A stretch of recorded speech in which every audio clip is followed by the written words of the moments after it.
wabarakatuh. Selamat pagi, salam sejahtera untuk kita semua. Kembali lagi bersama kami di podcast Ahli Gizi Berbicara.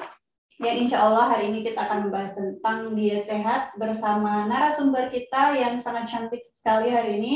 Ada Ibu Astati Mada Amin SSI TMKes. Beliau adalah ahli gizi dan seorang penggiat ASI eksklusif juga di Sulawesi Selatan, sudah melanglang buana.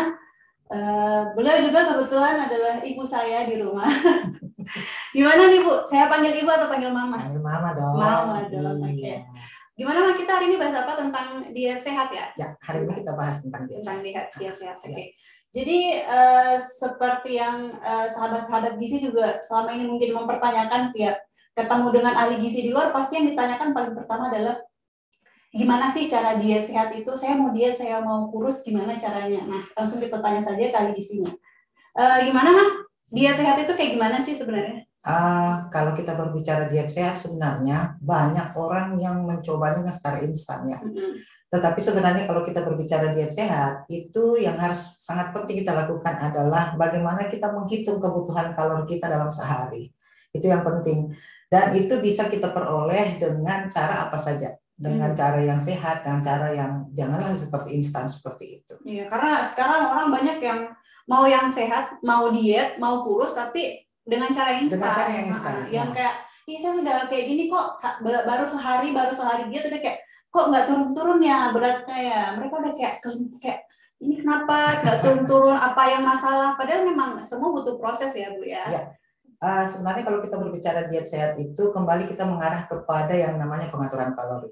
Pengaturan kalori itu adalah bagaimana kita menghitung kebutuhan kita untuk mencapai, bukan kurus ya, yang sebenarnya mencapai berat badan ideal. Karena sekarang orang banyak yang mau kurus, justru karena mereka mau kurus, jadi harus instan. Padahal tujuan kita kan sehat bersama. Tidak boleh. Yang kita harus lakukan adalah tetap kita menjaga berat badan ideal, kembali ke berat badan ideal yang kita ukur dari tinggi badan menurut berat badan menurut tinggi badan ya. Jadi mengukur tinggi badan, berat badan dia itu tinggi badan kurang 100 plus minus 10%. Itu sebenarnya yang ideal. Nah, kalau kita melihat untuk berdiet sehat itu memang ada beberapa hal. Dan yang paling penting kita lakukan adalah itu tadi, defisit kalori, terkait dengan defisit kalori. Defisit kalori ini adalah semacam kegiatan atau hal yang harus kita lakukan di mana intake yang masuk itu memang akan lebih sedikit dibanding yang digunakan. Sehingga cadangan energi kita tetap ada, kemudian itu menjadi sehat dan akan selalu diperhatikan dalam kegiatan sehari-hari kita.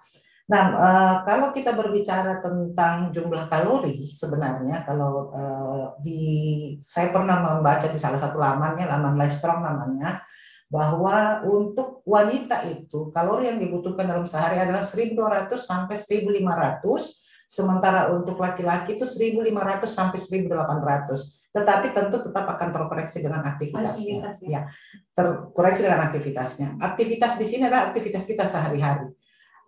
Yang bisa dikategorikan ringan, sedang, dan berat. Nah, kemudian kalau kita berbicara tentang kiat dan apa-apa saja yang bisa kita lakukan, banyak hal yang bisa kita lakukan. Ya, jadi defisit kalori tadi Mama ya. Defisit kalori kan orang-orang mungkin sekarang udah lumayan, karena mereka mau langsing, mereka udah lumayan ngulik tentang bagaimana caranya. Mereka sudah baca tentang defisit kalori tapi belum mengerti tentang defisit kalori itu sendiri. Jadi seperti yang Mama sampaikan tadi, kalau perempuan paling besar 1.500 kalori ya dalam sehari, dikoreksi dengan aktivitas fisik, sementara laki-laki paling banyak 1.800 kalori ya. Itu juga karena laki-laki kayaknya lebih banyak aktivitas ototnya. Otot. Laki-laki itu banyak otot sehingga memang dia akan lebih besar kebutuhan energinya. Jadi komposisi badannya ya, ototnya lebih banyak laki-laki, makanya kalori yang dibutuhkan oleh seorang laki-laki itu lebih banyak daripada seorang perempuan ya. Defisit kalori. Kemudian gimana sih, kan orang-orang pada sekarang banyak yang mau instan tadi, jadi mereka tidak ingin bergerak. Kira-kira aktivitas fisik seperti apa yang Ibu rekomendasikan? Mungkin kalau ibu-ibu rumah tangga kan tidak punya kesempatan untuk datang ke gym, atau seperti apa yang orang-orang sekarang ingin lakukan. Itu kira-kira ada saran dan seperti apa yang Mama kasih ke ibu-ibu yang ingin kurus tapi tetap di rumah? Ya, terkait dengan diet itu sebenarnya berdiet sehat itu macam-macam. Ada beberapa.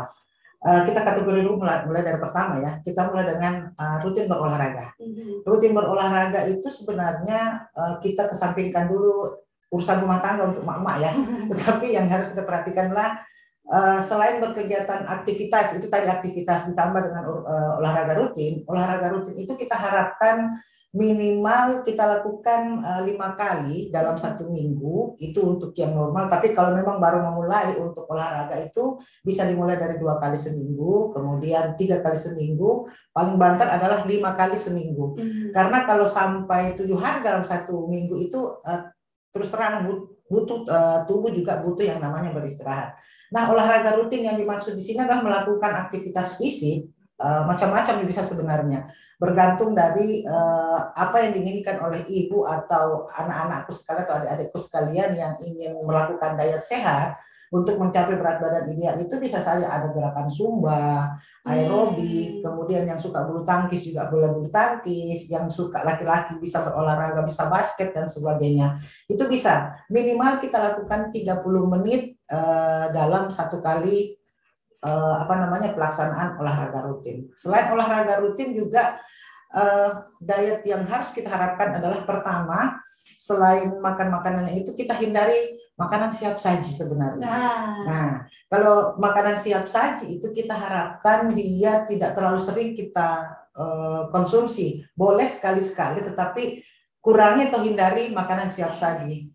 Kenapa makanan siap saji dihindari? Karena sebagian besar zat-zat gizi yang ada di dalam ketika dia siap saji itu kadang ada yang belum sempurna pemasakannya di dalam. Ada zat-zat gizi yang belum sempurna proses pemasakannya sehingga dapat memicu terjadinya obesitas. Kemudian bahan-bahan yang dilakukan dalam siap saji itu kan kadang lebih banyak tinggi lemak. Kemudian energi protein ada dalam 1 kali makan dengan jumlah yang berlebih. Ini akan menyebabkan bukannya menjadi sehat, tetapi kita akan menjadi lebih ke arah yang lebih tidak normal.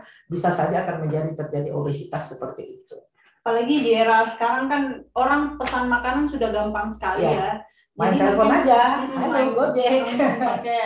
Sebut merek. Sebut merek nggak boleh ya. Oke. Tapi jadinya kayak kalau kayak gitu kita jadi kurang tahu tentang kalori yang kita makan dalam sekali itu ya, Maya, karena kalau beda dengan masak sendiri kita tahu bahannya apa, bumbunya apa, mungkin yang kita campurkan apa, jadi kurang lebih kita bisa menakar kalori dari makanan kita kayak gimana. Beda dengan kalau pesan online.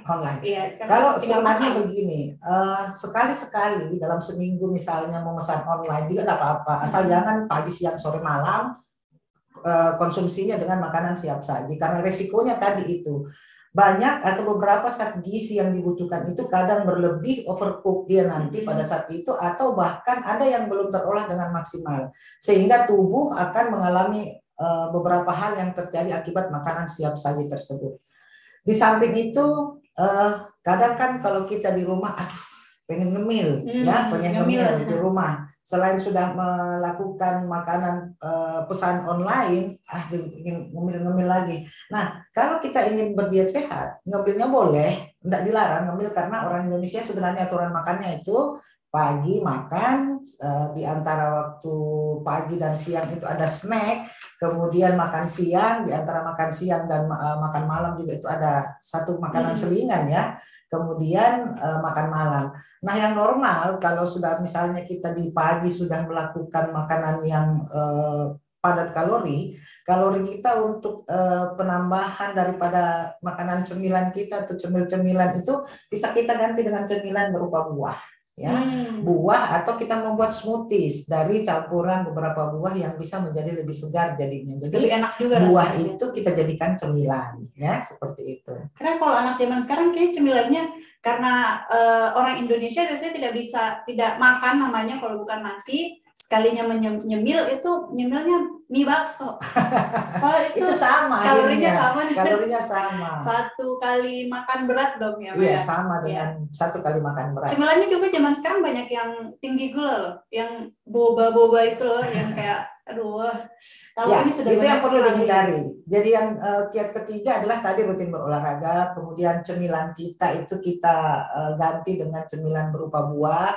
Kemudian yang ketiga tadi adalah kalau kita ingin mengkonsumsi makanan cobalah dikurangi yang manis-manis ya. Kita menghindari makanan yang manis sehingga kalori yang masuk itu bisa terolah dengan maksimal. Karena tadi kita kembali ke defisit kalori. Kalau kita berbicara tentang diet khusus untuk mengarah ke berat badan ideal adalah intake kalori yang harus betul-betul diperhitungkan ya, yang masuk sedikit tetapi lebih sedikit dibandingkan yang digunakan oleh tubuh sehingga terjadi keseimbangan kalori dalam tubuh. Nah, yang berikutnya adalah yang tidak perlu kita lupakan adalah menyeimbangkan kebutuhan gizi. Artinya kebutuhan gizi di sini adalah pertama kita kan tetap butuh energi, protein, karbohidrat, lemak, vitamin dan mineral. Itu juga perlu ya, itu juga perlu kita seimbangkan karena ketika tidak seimbang juga ini tubuh tidak akan memperoleh berat badan yang ideal seperti itu. Nah, yang berikutnya adalah tidak lupa cairan, ya, air putih. Nah, dari tadi energi, protein, karbohidrat, lemak, vitamin dan mineral itu harus diingat bahwa kita juga butuh namanya cairan atau air putih. Nah, dalam penggunaan air putih kita sendiri ini sebenarnya normalnya untuk kita dalam kondisi tropis seperti ini adalah sekitar 1,5 sampai 2 liter sebenarnya. 1,5 sampai 2 liter yang bisa kita peroleh dari minuman kita sehari-hari. Antara air putih dengan cairan itu tentu akan berbeda. Cairan yang kita butuhkan di dalam sekitar tubuh kita itu sekitar 2 liter. Sedangkan air minum yang kita butuhkan sekitar 8 gelas dalam satu harinya. Nah, cairan itu bisa kita peroleh juga dari misalnya kita membuat sayuran yang berkuah. Itu sudah bisa kita peroleh juga cairan dari situ. Kemudian kita makan buah-buahan yang banyak mengandung air. Itu juga adalah salah satu hal yang bisa kita pakai untuk cara berdiet yang sehat. Tetapi ingat, mengkonsumsi air juga ada yang mengatakan begini, saya sudah tidak bisa makan karena saya sudah banyak minum air putih. Atau ada juga yang karena sudah makanannya tadi berkuah, jadi sudah tidak mau minum air putih. Itu salah kan, Mas? Itu juga tidak boleh. Salah itu juga tidak boleh. Rata-rata pasien ginjal itu dipicu oleh malasnya minum air putih. Air putih ya. Jadi kalau teman-teman sahabat gizi di rumah sudah makan yang berkuah itu tetap harus minum air putih ya teman-temannya biar ginjalnya tetap bersih. Ya, oke. Terus kembali kita ke konsumsi air putih tadi bahwa jika kita tidak mengkonsumsi secara normal, maka ini juga akan mempengaruhi satu oleh ginjal, kemudian aliran darah di dalam tubuh juga itu akan terganggu dengan kurangnya cairan atau kurangnya air putih yang kita konsumsi. Nah, kalau kita ingin menyeimbangkan ini perlu juga karena kalau kita minum air putih, saya nggak mau makan, biar saya minum air putih yang banyak-banyak aja misalnya ya. Katanya kenyang kalau air putih yang banyak. Saya sudah kenyang. Jadi cara berdiet salah satu berdiet itu juga adalah sesuatu yang tidak dibenarkan karena minum air putih itu pun harus ada batasannya. Ya. Kalau ada yang pernah saya dengar di salah satu video ya itu dia mengatakan 30 dibagi dengan berat badan ya itu. Jadi kalau misalnya berat badan kita 60 ya 30 itu dibagi 60 berarti sekitar 0,2 ya kali 100 berarti sekitar 20 berat badan dibagi 30 ya rumusnya. Jadi kalau berat badan kita 60 kemudian dibagi 30 berarti ada sekitar 2 liter. Jadi kebutuhan air kita untuk satu hari itu adalah sekitar untuk yang berat badan 60 berarti kebutuhannya 2 liter per hari. Seperti itu nah. Karena katanya kalau kebanyakan minum juga elektrolit dalam tubuh ikut larut ke air kencingnya dikeluarkan gitu. Iya, jadi kita akan kekurangan natrium nanti ya. Terus yang berikutnya adalah tentu tidur yang cukup atau istirahat yang cukup itu perlu. Karena ketika kita tidak istirahat dengan maksimal atau tidak cukup, maka akan mempengaruhi juga proses nafsu makan. Karena ketika tubuh tidak cukup itu tidur atau istirahat kita tidak cukup, maka akan muncul semacam hormon yang mempengaruhi hormon nafsu makan. Hormon ini akan memicu kita untuk selalu mau makan. Jadi contoh saja, kalau malam, kalau kita sudah begadang ya, kalau sudah begadang, nah itu biasanya di jam-jam 10, jam 11, oh kayak lapar, nyarilah cemilan. Cemilan ya pakai cemilan yang tinggi karbohidrat lagi, kemudian syukur kalau disertai dengan buah dan sebagainya, tapi kalau cemilannya lagi akhirnya akan menyebabkan tambahan energi itu masuk ke dalam tubuh seperti itu. Ya karena kalau begadang juga kayak nggak enak ini kalau tidak ada di kunyah-kunyah, jadinya nyari makanan. Nah sekalinya ada makanan itu makannya Indomie 2 porsi. Nggak boleh sebut merek loh. Iya anak saya. Ya udah, itu tadi kiat-kiat dari diet sehat itu. Jadi kalau kita rangkum sebenarnya ada 3 hal kalau kita ingin berdiet secara sehat ya. Pertama adalah atur pola makan. Pola makan yang kita kaitkan dengan piring makanku. Ya, kalau kita berbicara tentang piring makanku kan di sini kita akan memperhatikan bagaimana jumlah nasi yang kita konsumsi berapa, kemudian sayur, kemudian buah, lauk pauknya seperti apa, dan jangan lupa juga minumnya. Kemudian yang kedua adalah rutin berolahraga. Rutin berolahraga seperti yang saya kemukakan tadi, 30 menit dalam sehari sekali dalam pelaksanaan aktivitas fisiknya, minimal 5 kali dalam 1 minggu. Dan yang terakhir adalah istirahat atau tidur yang cukup. Jadi 3 kiat dalam berdiet sehat itu adalah atur pola makan terkait dengan bagaimana kita mengelola defisit kalori tadi. Yang kedua adalah rutin berolahraga. Yang ketiga adalah istirahat atau tidur yang cukup. Begitu anak saya. Masya Allah.